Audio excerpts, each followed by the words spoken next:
আসসালামু আলাইকুম। আজকে আছি আমার এই যে গরুর ঘরে, যেখানে লাস্ট আপনার ভিডিওতে দেখছিলেন ৫ থেকে ৬টা গরু ছিল আমার এই জায়গায়। তো ওইগুলো সাইডে দিছি, এখন বর্তমানে একটাও নাই, যা ছিল সবই সেল করে দিছে। আর এদেরকে নিয়ে আসছি গতকালকে। এদেরকে যদি একটু দেখাই, আমি গতকালকে এদেরকে নিয়ে আসছি দুপুরের টাইমে। আর এখন দিছি এই যে ভুসি, গরু যে খায় যে ভুসি, এই ভুসি দেওয়া হয়েছে। হয়তো এদের খাইতে একটু অসুবিধা হইতেছে, এই কারণে এই পারতেছে না। এই কারণে এই যে গামলাটার কিন্তু একটু নোয়াই ফেলছে এরা খাবার খাইতে খাইতে। যদি দেখাই, এদেরকে দিতে হইবে একটা ভালো, মানে একটু নিচু জাতীয় কিছুতে দিতে হইবে। আর এখানে যদি দেখাই, ঘাস আছে, গরুর যে আমরা ঘাস খাইতে দিই, ঘাস আছে, আর একটু আলু দিয়ে রাখছি, এই আর কি। আর আমার কিন্তু মানে গাইস আসলে খুবই ভালো লাগে তেমন একটা, তারপর আমি ধরি না এদেরকে, কারণ এখন বর্তমানে এই যে মেয়ে খরগোশটা কিন্তু বর্তমানে প্রেগনেন্ট আছে। আর যার কাছ থেকে নিয়েছি আমি, ও বলছে যে ৫ থেকে ৬টা করে নাকি বাচ্চা দেয়। ঠিক আছে, ৬টা করে নাকি বাচ্চা দেয়। তার ১০-১৫ দিন গেলে নাকি এরা বাচ্চা দিবে, এই আর কি। এদের মেইন যে প্রধান খাদ্য হইতেছে খরগোশের মেইন খাদ্য হইতেছে যে ঘাস, সবুজ প্রাকৃতিক ঘাস। আর এই ঘাস দেওয়া আমার গতকালকে বিকালে দিছিলাম আমি। তো এখন আবার এদেরকে নতুন ঘাস এনে দিতে হইবে। আমার পিছনে ঘাস আছে, গরুর জন্য আনতাম ওইখান থেকে, এদের গায়ে এনে দিতে হবে। আমার আসলে মেইন বলতে গেলে খুবই ভালো লাগতেছে এদেরকে দেখে। গতকালকে দুপুরবেলা গাইস, আসলে আমি এই যে আমার কাছে একজন নিয়ে আসছে, আমার ভাগিনার সম্পর্কে। তো আমার এভাবে কোনো প্ল্যানই ছিল না যে আমি খরগোশ রাখবো বা কিছু, কিন্তু পরবর্তীতে আমি কি মনে করে জানি আমি ঘরে পাঠাই দিচ্ছি ওরে, যে আমার বাসায় যে দেখাই নিয়ে। তো আমার এই হলে যে ওই সামনে মুদি দোকান, আর এই হলে যে আমার মানে মেন যে বাসা পিছনে। তো আমি ওরে পাঠাই দিছি ওইখান থেকে। তো আমার যে বোন আছে, আমার একটা ছোট বোন আছে, ও দেখে আবার এই কান্নাকাটি করছে, ও বলতেছে খরগোশটা রাইখে দিতে। তো পরে আমি রাইখে দিলাম।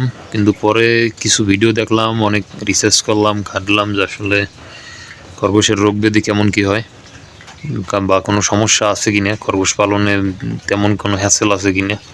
তো দেখলাম না, তেমন কোনো ঝামেলা তো আমি দেখতেছি না, জানি না। এখন প্রত্যেকটা জিনিস আমি আপনাদের সাথে শেয়ার করবো প্রত্যেক দিনই, যে আসলে এদের আপডেট কী, আসলে এদের অবস্থা।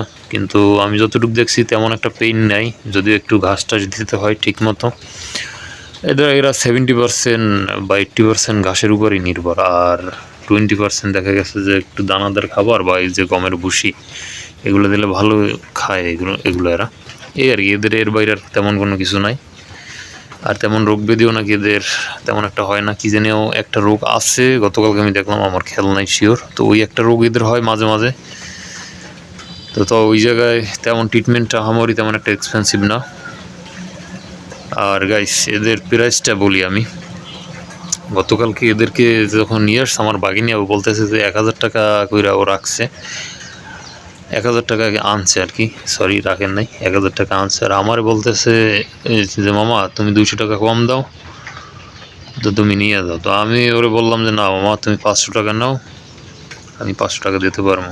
পরবর্তীতে একটা সময় কথা কাটাকাটি করে আমি লাস্ট ওরে ৫৫০ টাকা দিই মনে হয়। আর ও আমার কাছে একটু দাবি করছে, আর আমিও ওর বলছি আচ্ছা ঠিক আছে। ও বলছে যে মামা এইখান থেকে একটা বাচ্চা হইলে প্রথম একটা বাচ্চা আমার দেবা। আমি বলছি আচ্ছা ঠিক আছে। আর ও যে কারণে বিক্রি করছে ও বিক্রি করছে, ওর ঘরে একটু সমস্যা হইতেছে। ওর ঘরে ওই যে কবুতর পালে, তো ওর ঘরে তো এইগুলো পালতে দিতে আসেন ওরা, যে আসছে ওর আব্বু। তো বলছে যে মামা এখন সমস্যা বর্তমানে, এই কারণে আমি বাজার নিয়ে দিতেছি আর কি।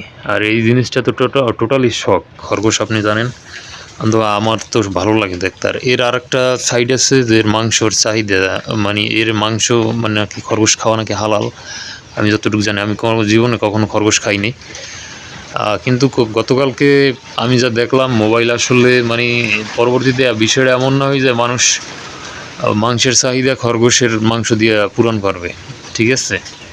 আর এর মাংস নাকি অনেক টেস্টিও, জানি না, আমি কোনো দিন এই জিনিস আমি আসলে খাইনি, এই আর কি।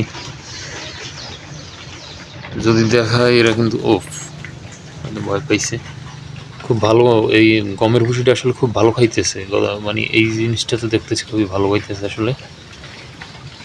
এরা বিভিন্ন টাইপের দানাদার দিলে খায়। আসলে আমি বিভিন্ন টাইপের দানাদারের ভিতরে আমি আসলে যাবই না, শুধু ঘাস আর এই যে গমের ভুসি, তাই এর বাইরের কিছু যাওয়া দরকার নাই। যদিও এই ঘাস দিয়ে ওর 70-80% ওর কাভার করে খাবারের চাহিদা।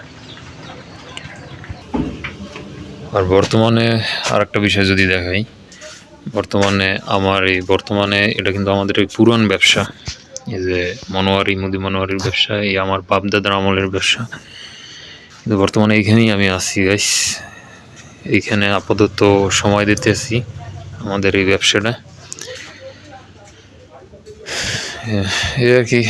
তো বেশ সবাই ভালো থাকবেন, আর দেখি কন্টিনিউ ইনশাল্লাহ আপনাদের সাথে ভিডিও আপলোড দেওয়ার চেষ্টা করবো।